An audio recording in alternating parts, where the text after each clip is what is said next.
Mama wakwaba aha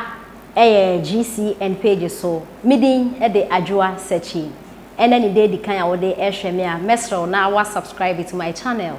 we are now don sa emia bell ne so wo be ya notification ene sa ne news e de betum bia wo be nya biati anase wo be nya bi ahwe e wo GC and page ha Kumchacha eye sofo e wo Ghana hanom na Kumchacha oyobia no ho yesiri papa sometimes utie ne interviews bi a oya obetimi asresa na Kumchacha e de ensem bia beto dwane nam so na Ghana fu bi akekomo adwen e de akere no ebi mo kura tumi ase no Kwasia because sebio Kwasia because ensem a oka no ensheda emfa kwamisa enti Ghana fu bi buafu akekomo adwen e de akere Kumchacha na me ye sure say Ghana hanome no enyo bia e na wo ye NPP ni e na enyo bia nso no ye NDC ni ebimo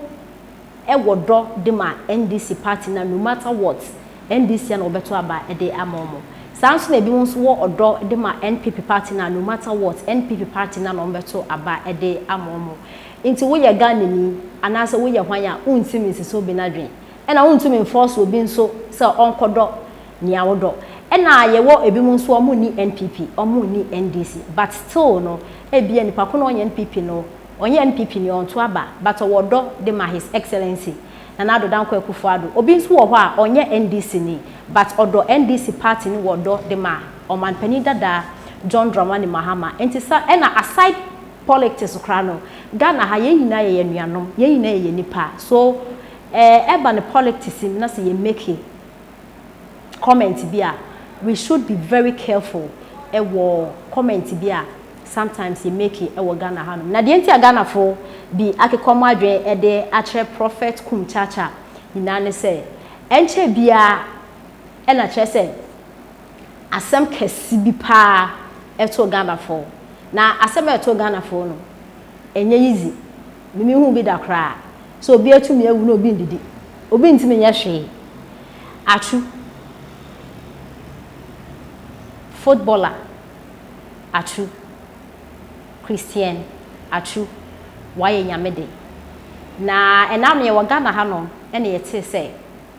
accident bi esi ewo Turkey na accident na esi ne ye kra de yete ne keke se ya accident na esi ya ye bompai de amomo but en bra se na yanka se ye hu nipa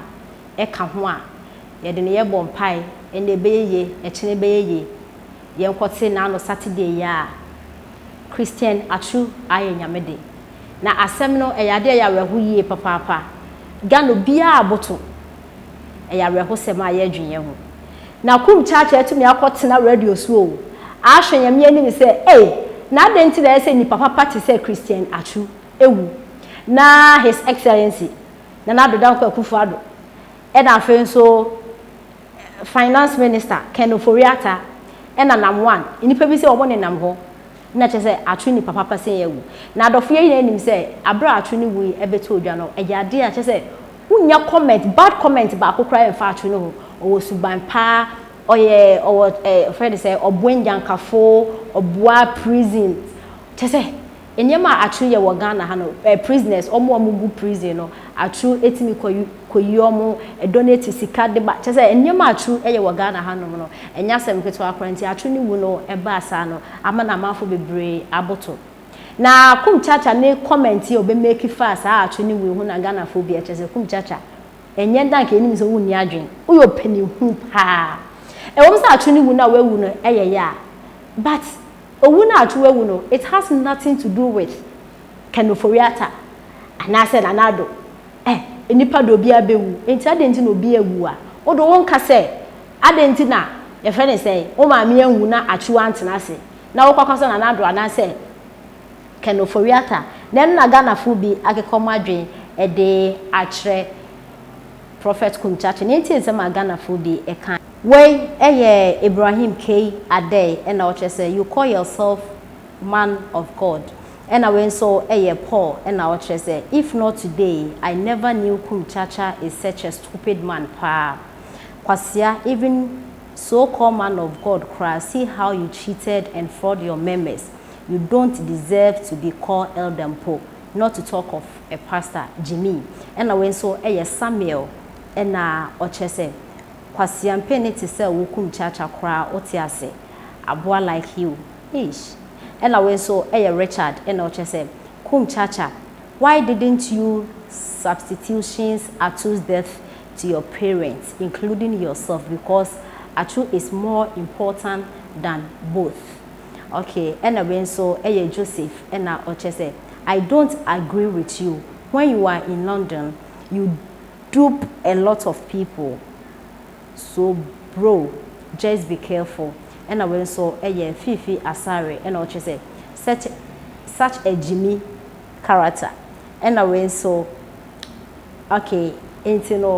some way and Ghana for I can a day actually prophet Kumchacha Ewabra or making such comments if a year Christian Atu knew what we say. And into Christian Ewu now His Excellency Nana Danko Kufado and Anemia Ken Furiata or Modaso Etias. Na ya na me kaseka owo bi oni ye de sesani pa bia ka tuwe seka me de sesen kurofo bi oh mame nkasa oh ya kure pa osofu Kumchacha mame nkasa seka me de sesen kurofo bi osofu dem ta wachi no ko oh na kurofo bi ko but onyame no ya wodwen no onyame no wonte na se na ye wo kuromu a na nkrofo akoto bond by 15 years bank 10 years 5 years da kwa brane abomodin akantan so sa enkokorafo ne mrewafo munye skento nuro na mbe ukura mu musika ma de ba mama agi 15 years stamp na wo ne ya di nipa bi change nipa bi a na nkrofo we ne na mo na atuko obi ya ne yati ase na atuko da bida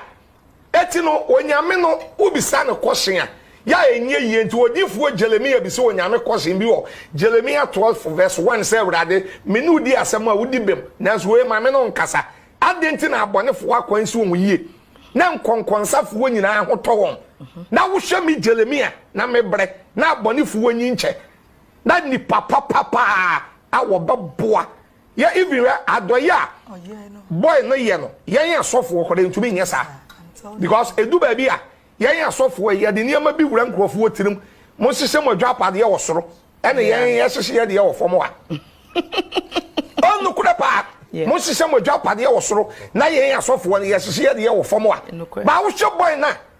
once the Bible said bra wo be fa Enoch akọ heaven no Hebrews chapter 11 verse 5 Bible said wonya dance ye se wo so nyame yani ene wonam Ghana ha ba bia wo bi yesu mmiri wo su nkokore su wo bi edi boy ne ho adanse da bi hia boy ne na ho brase ne done ade eti wo wo ya change nkrofo obi